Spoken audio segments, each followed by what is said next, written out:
దెబ్బ మీద దెబ్బ కొడితే మొదటి దెబ్బ మర్చిపోతారంటారు. ప్రస్తుతం కేటీఆర్ విషయంలో రేవంత్ ఆడుతున్న గేమ్ అదే.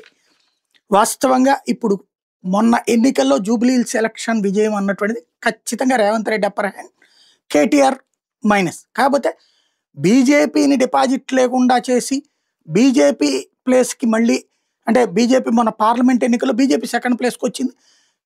తెలంగాణ రాష్ట్ర సమితి పరిస్థితి, బీఆర్ఎస్ పరిస్థితి దారుణంగా పడిపోయింది.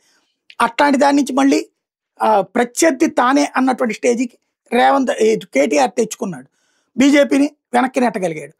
ఇలాంటి సందర్భంలో ఇప్పుడు అర్జెంటుగా జూబ్లీహిల్స్ ఎలక్షన్ జరగడం, ఆ జూబ్లీహిల్స్ ఎలక్షన్లో ఆ విజయం, అది సంతోషం అటు రేవంత్కి ఇటు కేటీఆర్కి కూడా.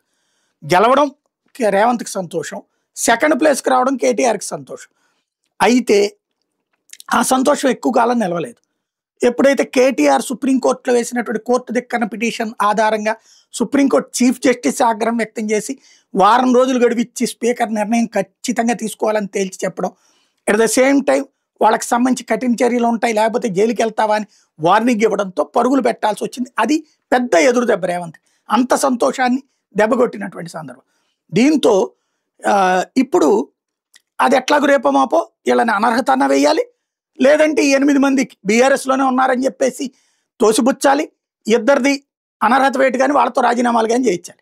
ఇదంతా కాంగ్రెస్ పార్టీ అశక్తత, అసమర్థత, తెలివి తక్కువతనం, అనైతికంగా కనబడుతుంది.